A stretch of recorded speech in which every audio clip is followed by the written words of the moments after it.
a tailor. She sewed my new blue jeans.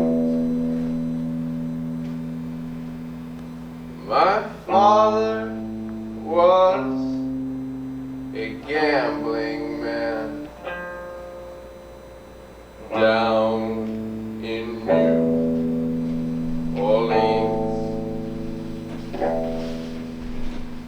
Now the only thing that a gambler needs is a suitcase and a trunk, and the only time that he is satisfied is when he's on a drunk.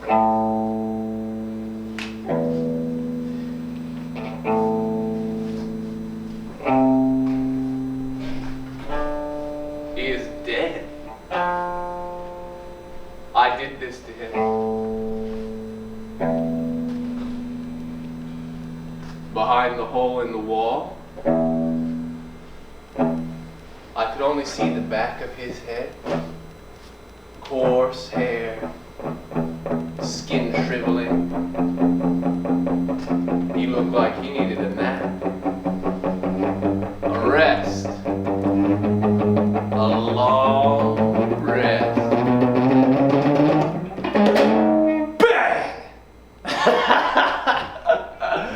His wife, Mary, she screamed like she had seen the Baphomet. Just, my Abraham, my baby, oh, who did this to you? A shot to the back of his head. My baby, my Abraham. Just breathe, baby. Just breathe, eh?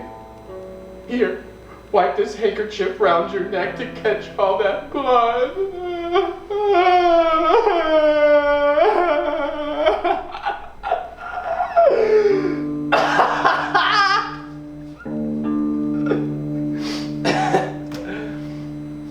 What are you looking at? Haven't you had enough? 10 years of my life? New York, Boston, Richmond, St. Louis, Baltimore. To hell with you and your incessant need for laughing and crying and dying. You want a good melodrama?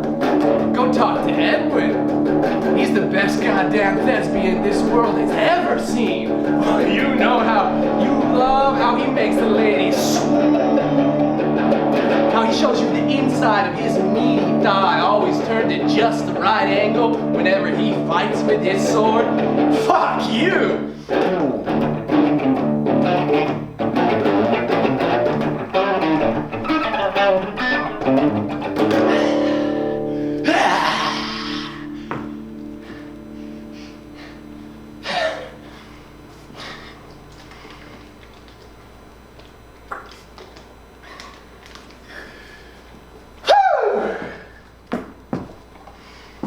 Quinine. That's better. Sour and tangy, inflammable, just like the world.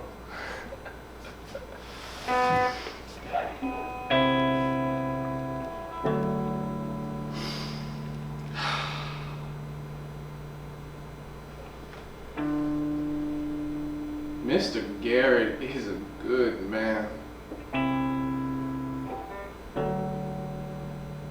He's a Southerner, a Virginian, a lover. This is his farm.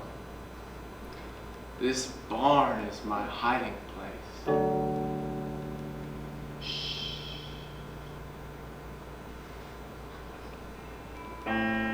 Mr. Garret's tobacco is good. good. He cures it in here. It's drier than most. He says, so long as I'm here, I can have as much as I want. I've smoked about 20 pounds worth since I've arrived.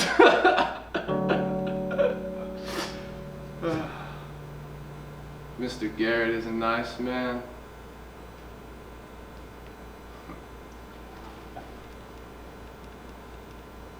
He thinks that I'm from the St. Petersburg Brigade.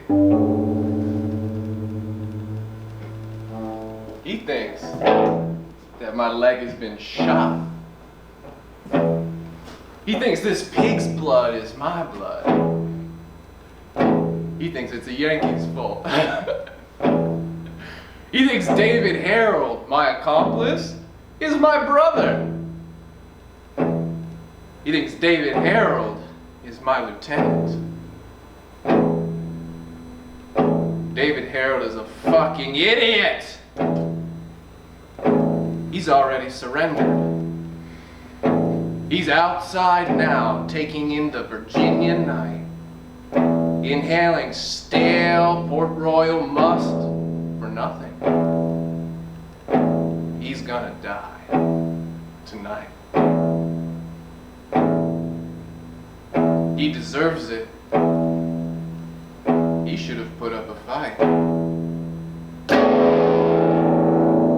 When Boston Corbett asked me if I'd like to surrender, I said, Sergeant! I require a moment to consider. What I should have said is, piss off! I'm an actor! Leave me alone until my stagehand calls for me, and then I'll walk in the door, and the people will applaud me, and all will be well.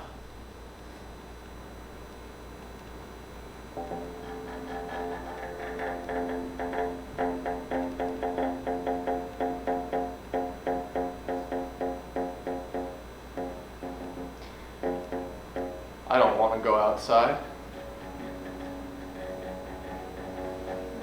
I can't. The night is cold and thick and unforgiving. I can't walk outside and let them take me back to D.C.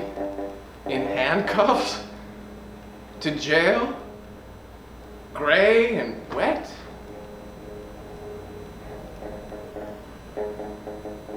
I don't want to end that way.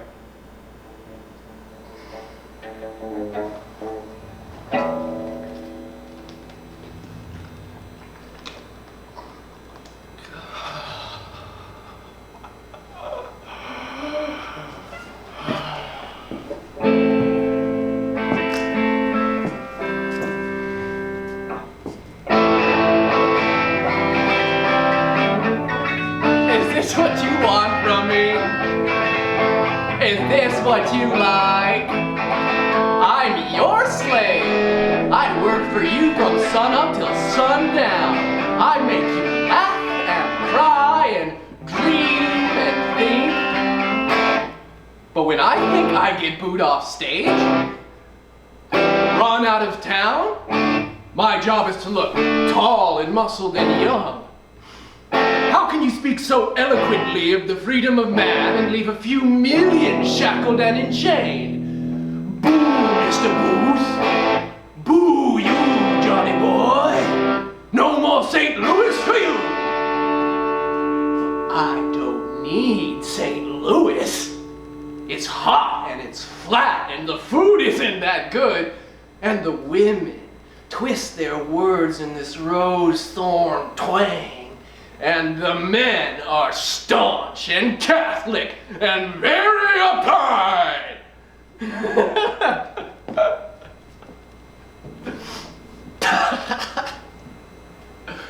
Oh, come here. I have a secret. I'm a Catholic too. Edwin didn't want me to tell anyone. I went to this church in D.C. I asked the priest for forgiveness because I cursed father to hell.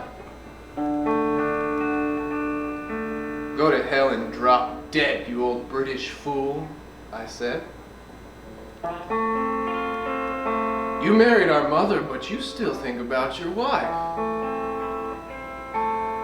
You left her alone in Philly, but she's always on your mind. We're not good enough for you. May you rot in hell for what you've done. The priest gave me some wine.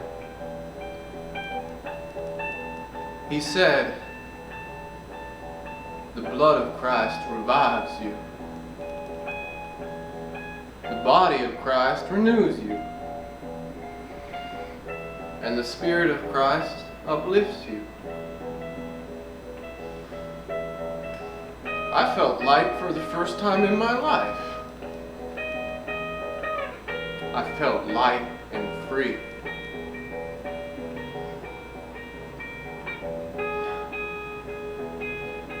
I did this for you, JuniusBrutus Booth.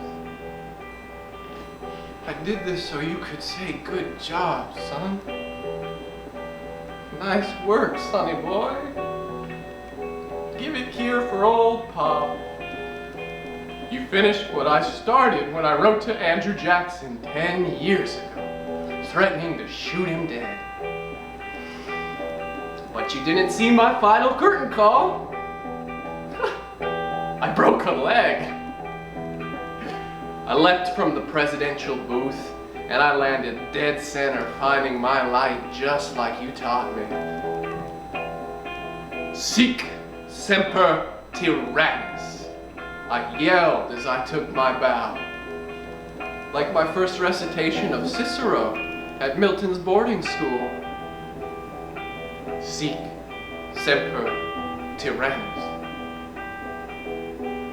This always to tyrants. I don't hate Negroes, I hate Caesar.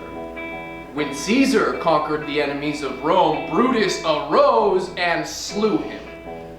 The stroke of his dagger was guided by his love of Rome. I love my country. I love my freedom. No one is going to take that away from me. No one would be willing to do more for the Negro race than I, could I find a way to still better their condition. But we live in an age and a culture, and I am only one man.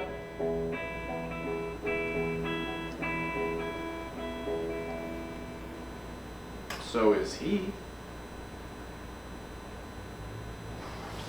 I caught a glimpse of him. That Abe. I could only see the back of his head. He was drooping. He was ready to rest.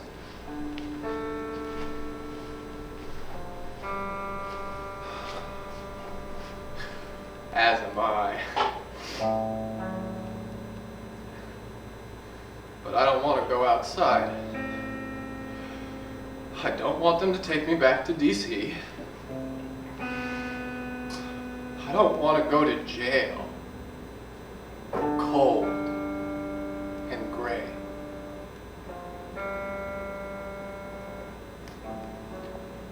But I'm tired. I'm ready to rest.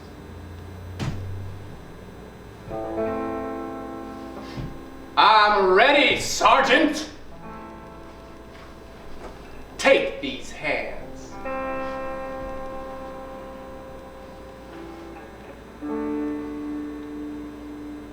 For they're useless.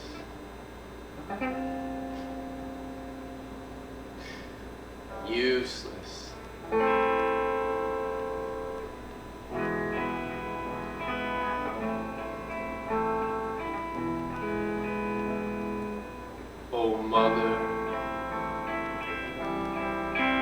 tell your children not to do as I have done, not to live your life in sin and misery in the house of the rising sun. Yes, there is a house in New Orleans. They call it the Rising Sun, and it's been the ruin of many a poor boy. And God, I know I'm one.